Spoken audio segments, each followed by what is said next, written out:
Hello and welcome back. So we've got the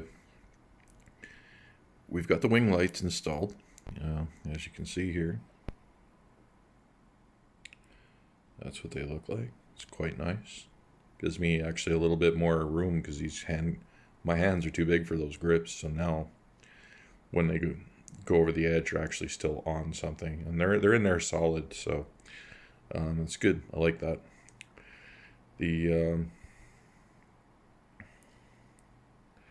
I'm going to light the bike up and show you guys my lighting setup. But first, let's talk about this. Now, the installation here was a little tricky because of throttle. And if we zoom in here, okay, clean it up, there we go. So, I decided to leave this bump on. I like the way it looks. I don't think it would have looked as nice if I chopped that whole bump off, but it would have been the easiest thing to just cut that whole bump off because there's a friction problem that you have to get around. So basically what I did was the other side, I just cored out a simple round hole and pushed it in because that's all you really need to do with these is on any normal bike is simply just cut a hole that fits and go with it. But I had to worry about friction over here. So you notice that the plastic's relatively thick. This rubber stopper on the end is actually, it's a good thickness to it. So what I did was I cut it on an angle, like, bowl-shaped bevel, so that it doesn't actually come into contact with the stem of the wing light. If you just cut a straight hole, you're going to have friction problems. You're going to turn your throttle.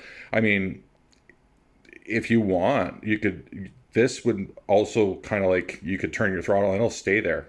If you want that, then, you don't have to worry about, but I didn't want that. I want my throttle when I let go to snap back, just like the wing light wasn't there. But you can push I also stuck a little spacer in there, just like the thickness of a tie wrap. I put a tie wrap sticking out the top and bottom sideways, and just while I was tightening it up to give me some space. And I still had a little bit of friction because as you tighten it up, it pulls in, right? So I got a little closer than I wanted to. But to fix the friction issue, I just used I have some friction grease that DGI uses on its moving plastic parts. So I just injected. It was still moving back, but it was coming back slowly. It wasn't snapping back.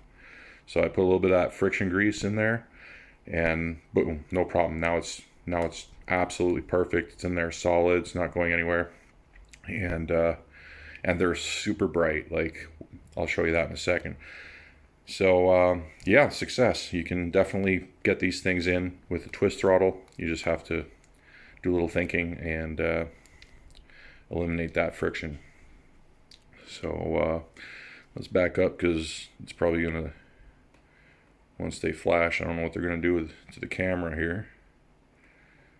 So we'll back up a little bit, but let's light them up. Like, literally, they're car brightness. Like, it's really cool. So let's power the bike on, and we'll turn on the default light. That's pretty much just it points straight. Doesn't really light the ground up very well, in my opinion. I just use that for visibility. My real drive light is this Night Rider light here. So that Night Rider light is super bright, and it'll light up it'll light everything up. Here I am showing you my mess. So there's that. Then back here, I have the one that comes with the Jetson. And then on the back of my helmet, which is here, I roll with, this is really hard to activate. I normally have to use two hands, but there you go. I can make it flash too. Ugh, there. And so I roll with that, those two blinking in the back. I got the two headlights up in the front, and now we will also have turn signals. So, I mean, if you're going to drive a blacked out bike, and I mean, I blacked everything out. I even blacked out my screws and part of my discs, and I guess we can look at that. But you're going to drive a blacked out bike at night, you should be lit up like a Christmas tree.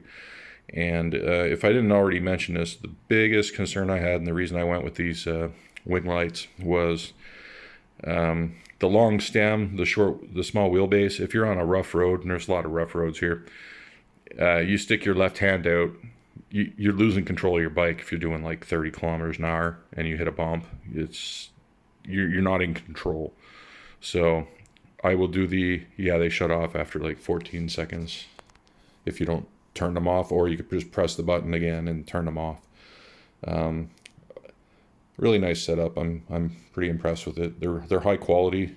They're all made of steel. Really good idea. No one else sells them. Only WingLights does. It's I think they were a Kickstarter idea, and it was a very, very successful Kickstarter, if you ask me, because this is the third version of them, V3s. They have a fourth version called the 360s. The 360s, they light up. They have running lights, but I don't need that, so I went with these. Better deal. And yeah. So that's my lighting setup, folks, and I highly recommend, if you have a Jetson Bolt, to grab you a set of these WingLights. They're unmatched. You don't have to worry about the car behind you. He knows you're there.